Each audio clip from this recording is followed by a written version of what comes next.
ನಮಸ್ಕಾರ, ನಾನು ರಾಶಿಕಾ ಕರಾವಳಿ. ನೀವೇನಾದರೂ ಮನೆ ಬಾಡಿಗೆಗೆ ನೀಡ್ತಾ ಇದ್ದೀರಾ ಅಥವಾ ಬಾಡಿಗೆ ಮನೆಗೆ ಹೋಗೋಕೆ ಪ್ಲಾನ್ ಮಾಡ್ತಾ ಇದ್ದೀರಾ?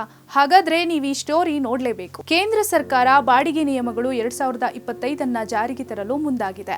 ಮುಂದಿನ ಹೊಸ ವರ್ಷದಿಂದ ಇನ್ನೂ ಹೆಚ್ಚಿನ ಕ್ರಮಬದ್ಧವಾದ ಹೊಸ ಯೋಜನೆಗಳನ್ನ ಜಾರಿಗೆ ತರಲು ಮುಂದಾಗಿದೆ. ಬಾಡಿಗೆದಾರ ಹಾಗೂ ಮಾಲೀಕ ಇಬ್ಬರಿಗೂ ರಕ್ಷಣೆ ನೀಡುವ ನಿಟ್ಟಿನಲ್ಲಿ ಷರತ್ತುಗಳನ್ನ ಕಡಿಮೆ ಮಾಡಿ ಹೊಸ ನಿಯಮಗಳನ್ನ ಜಾರಿಗೆ ತರಲಾಗಿದೆ. ಬೆಂಗಳೂರು ಹಾಗೂ ಕೆಲವು ನಗರ ಪ್ರದೇಶಗಳಲ್ಲಿ ಈ ಹಿಂದೆ 12 ತಿಂಗಳು ಅಂದ್ರೆ 1 ವರ್ಷದ ಬಾಡಿಗೆಯನ್ನ ಕೆಲವರು ಅಡ್ವಾನ್ಸ್ ರೂಪದಲ್ಲಿ ಪಡೀತಾ ಇದ್ರು. ಆದರೆ ಇದೀಗ ಮನೆಗಳಿಗೆ 2 ತಿಂಗಳ ಬಾಡಿಗೆಯನ್ನು ಹಾಗೂ ಕಮರ್ಷಿಯಲ್ ಬಿಲ್ಡಿಂಗ್ಗಳಿಗೆ 6 ತಿಂಗಳ ಬಾಡಿಗೆಯನ್ನ ಅಡ್ವಾನ್ಸ್ ಹಣವಾಗಿ ಪಡೆಯಬೇಕು.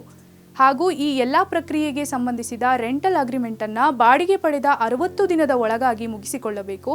ಹಾಗೂ ಕೈ ಬರಹದ ಒಪ್ಪಂದಕ್ಕೆ ಯಾವುದೇ ರೀತಿಯ ಮಾನ್ಯತೆ ಇರುವುದಿಲ್ಲ. ಅಲ್ಲದೆ ಒಂದು ವೇಳೆ ನಿಗದಿತ ಸಮಯಕ್ಕೆ ಅಗ್ರಿಮೆಂಟ್ ಮಾಡಿಕೊಳ್ಳದೇ ಇದ್ದಲ್ಲಿ 5,000 ರೂಪಾಯಿ ದಂಡ ವಿಧಿಸಲಾಗುವುದು ಎಂಬ ಪ್ರಸ್ತಾಪವಿದ್ದು, ಅಗ್ರಿಮೆಂಟ್ ಡಿಜಿಟಲ್ ರೂಪದಲ್ಲಿಯೇ ಇರಬೇಕೆಂದು ಕೇಂದ್ರ ಸರ್ಕಾರ ಸೂಚಿಸಿದೆ.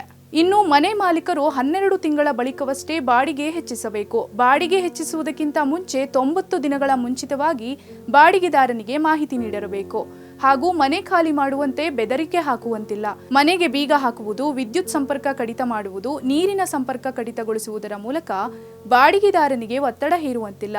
ಒಂದು ವೇಳೆ ಈ ರೀತಿಯ ಒತ್ತಡ ಹೇರಿಕೆಯ ಕೃತ್ಯಗಳು ಕಂಡುಬಂದಲ್ಲಿ ಅದು ಶಿಕ್ಷಾರ್ಹವಾಗಿರುತ್ತದೆ. ಬಾಡಿಗೆದಾರ ವಾಸಿಸುವ ಮನೆ ರಿಪೇರಿಗೆ ಇದ್ದಲ್ಲಿ ಮಾಲೀಕರ ಗಮನಕ್ಕೆ ತರಬೇಕು. 30 ದಿನದ ಒಳಗಾಗಿ ಮಾಲೀಕರಿಂದ ಪ್ರತಿಕ್ರಿಯೆ ಸಿಗದಿದ್ದಲ್ಲಿ ಬಾಡಿಗೆದಾರನೇ ರಿಪೇರಿ ಮಾಡಿಸಿ ಸಂಬಂಧಪಟ್ಟ ದಾಖಲೆಗಳನ್ನು ನೀಡಿ ಬಾಡಿಗೆಯಲ್ಲಿ ಅದನ್ನು ಕಡಿತ ಮಾಡಿಕೊಡಬಹುದು. ಉದ್ಯೋಗ ಹಾಗೂ ಶಿಕ್ಷಣಕ್ಕೆಂದು ನಗರಗಳಿಗೆ ಬರುವ ಮಧ್ಯಮ ವರ್ಗದವರಿಗೆ ಅನುಕೂಲವಾಗಲೆಂದು ಈ ನಿಯಮಗಳನ್ನು ಜಾರಿಗೊಳಿಸಲಾಗಿದೆ.